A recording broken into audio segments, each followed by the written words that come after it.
يا مساء الهنا، هنسمي بالله ونبدأ في وصفتنا على طول من غير كلام كتير. هنعمل النهاردة مع بعض فطيرة شرقي أحلى من اللي بتجيبها من بره، من غير عجن ولا فرد ولا مجهود خالص، ومش هتكلفك حاجة خالص، وأي بنوتة صغيرة هتعرف تعملها.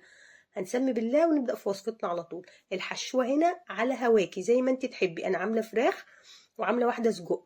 جبت الفراخ شوحتها، ومعايا طماطمايه شايله القلب بتاعها وفلفل وزيتون، وحطيت شويه من الجبنه الشيدر، لو موجوده، مش موجوده حطي موتزاريلا مفيش مشكله. حابه تستغني عن الجبنه استغني عنها. انا هعمل فطيرتين زي ما قلت لكم، والاتنين نفس الطريقه، بس بدل الفراخ سجق. هنعمل بقى التقطيع بتاعتنا او التشريبه اللي احنا هنشرب بيها الفطير بتاعنا عشان يبقى طري كده. معايا معلقتين من القشطه، علبتين زبادي، شويه فلفل اسمر وشويه ملح، وقلبي. وممكن تشيلي القشطه لو مش موجوده، بس انا حطيتها عشان تبقى الفطيره بتاعتي دسمه، وكمان عشان ما عنديش سمنه بلدي. قلبتهم الاول كويس قوي، وهجيب كوبايه كبيره من اللبن. الاول حطيت 4 معالق زيت. لو عندي سمنه مش هحط، هستخدم سمنه ومش هحط القشطه. وجبت كوبايه كبيره من الحليب، حطيتهم على اللبن والقشطه والزيت وفلفل اسمر وملح. التشريبه دي اللي هتخليه مش جلاش، هتخليه فطير زي اللي بنجيبه من بره بالظبط، من غير ولا تعجني ولا تتعبي نفسك.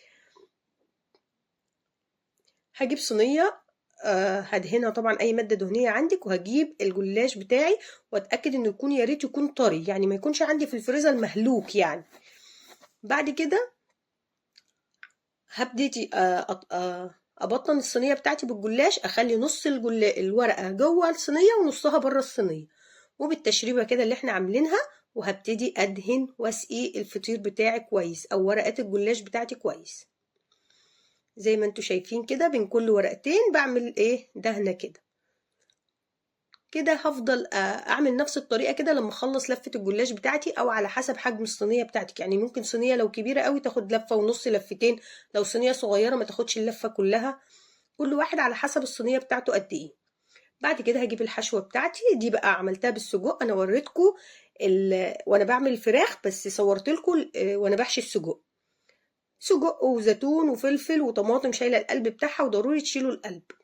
وبعد كده بس زي ما انتوا شايفين كده بسقي الورق بتاعي برضو بالتسقية اللي احنا عملناها مع بعض.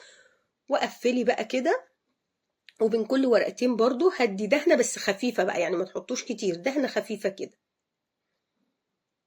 هي بتتشرب كلها، كل اللي احنا بنحطه ده بتتشربه، وما بتبقاش معجنة خالص، وبتبقى مورقة وفي منتهى الجمال. والله والله والله اللي كلها افتكرها جاي من بره. طبعا يعني انا مش محتاجه احلف لكم، انتوا ممكن تعملوا الوصفه وقولوا لي ان كانت حلوه معاكم ولا لا. اي حد كلها افتكرها جاي من بره. وعايزه اقول لكم ان احنا لو جبناها من بره يبقى سعرها غالي قوي. هنا حبيت كنت هقطعها مربعه، وبعدين قلت هم عشان صينيتين هقطع واحده مثلثه كده زي البيتزا، وواحده مربعه. هقطعها كده، والتقطيع برضو على حسب ذوقك. لو عندك اطفال صغيرين قطعيها مربعه، هتبقى اسهل ليكي واسهل ليهم هم ان هم يمسكوها يعني. غطيتها كلها، وزي ما شفتوا حطيت بقية هسقيها برضو من على الوش دلوقتي. انا بتكلم بسرعة عشان الفيديو ما طولهوش عليكم، معلش. لو في اي حاجة مش فاهمينها من الفيديو بعتولي كومنت وانا هقولها لكم.